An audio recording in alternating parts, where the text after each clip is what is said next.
I think everybody knows this guy in the back of the boat with me, Captain Mike Urena.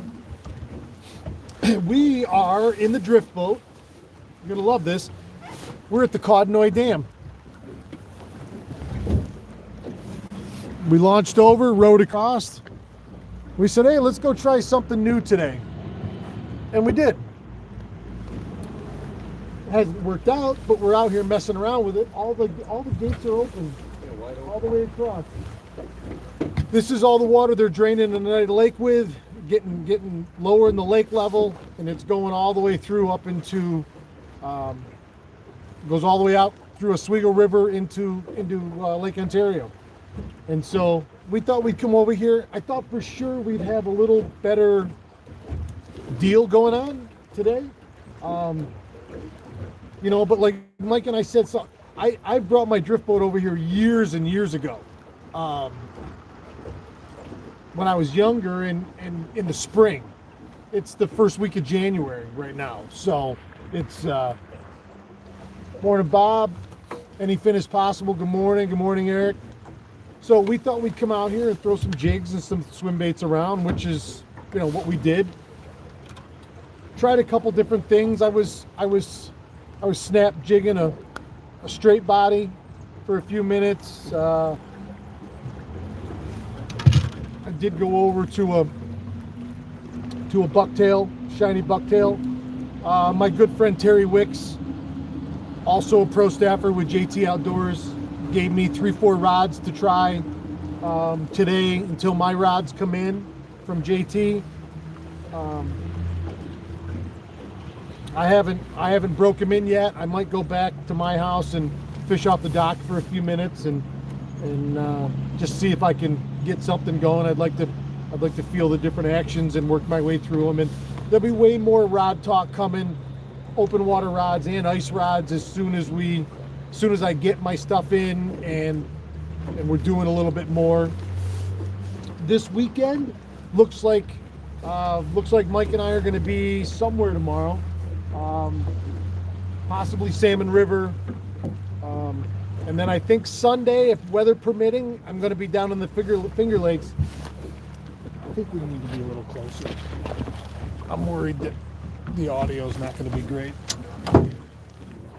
Should have hooked my mics up, but oh well. I can go to that seat and put the tripod on my seat. Over here. I can go to that chair. Why don't you come right up here?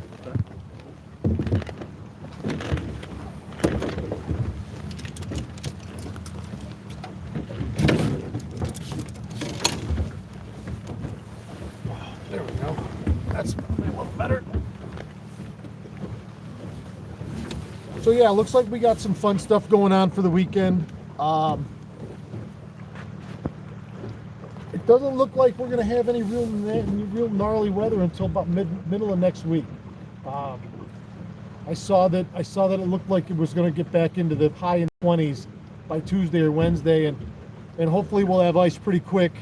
Mike and I were talking about some ice fishing trips this morning. My buddy Canada Matt is up on the North Shore of Lake Ontario at Bay of Quinte.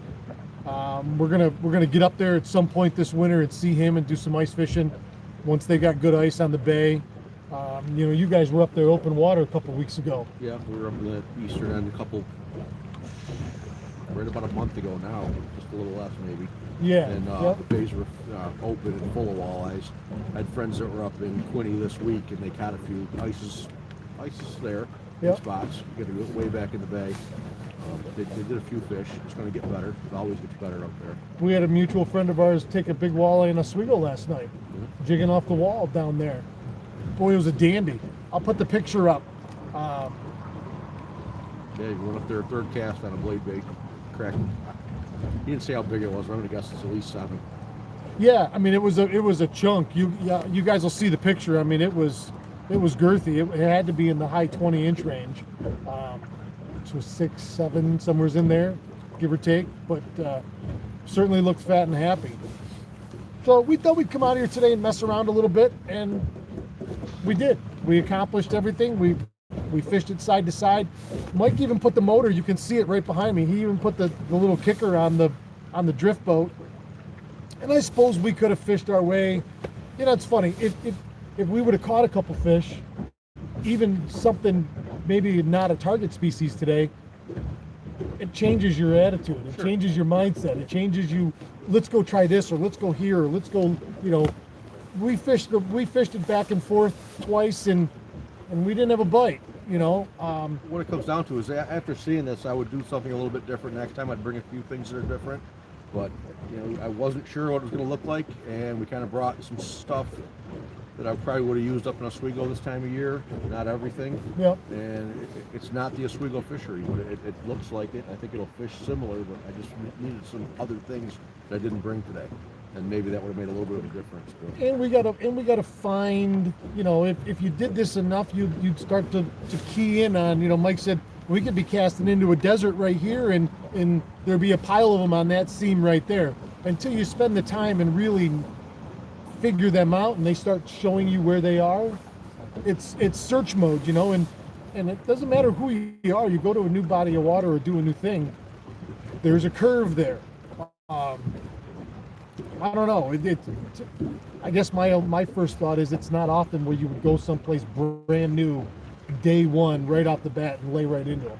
You could, and certainly with modern scouting techniques, you have a better chance. But I mean, there's no intel for the Codnoy Dam, except for the guys that, you know, and I've been one of those guys all my life. I used to be able to ride my bike here from my mom's house.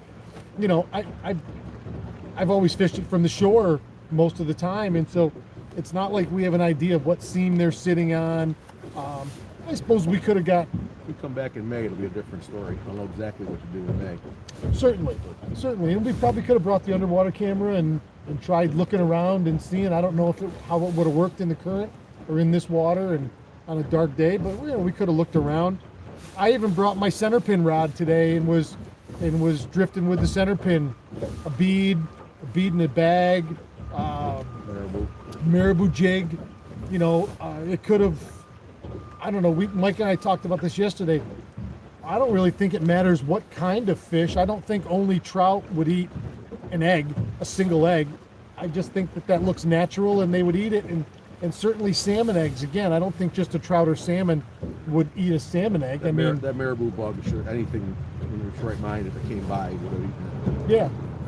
Yeah. So this was interesting and fun and something quick, and it was right down the street really from both our houses, and it worked out nice. You know, we could have slapped. We'll do this again. Yeah, we could have easily smacked fish right here, and I think the next time, you know, I might plug fish this 3-4 times and see if we can find where we could get a bite. You know, you could run hot shots, you could run little J9 Rapalas, or J7s even. You could put flatfish down through here. Any of the stuff you would normally back troll in your boat with, in your drift boat with, or if you had a drift boat. Yeah, we found the shelf over there, so we know where we need to be. Yep.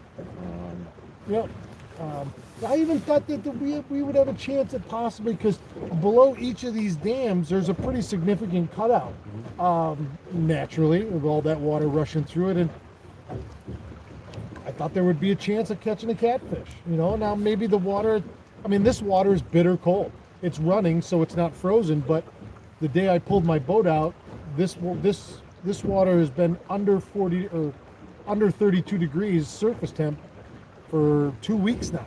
So if it wasn't moving, it would be solid. So this water is always exchanging, so there's no stratification with it. So it's all going to be one temperature, top to bottom. Yeah. So it's within a degree tops. It's bitter cold, and I, you know, I guess if we had a way to be above the dam and drift down underneath it, you know, yeah, everybody on the deck. You know, or if we went downriver here maybe and found our first significant drop off, you might find fish laying on the downstream side of that drop off. It would be interesting to really try and look around, which one of these days we're gonna do. All right, let's see here.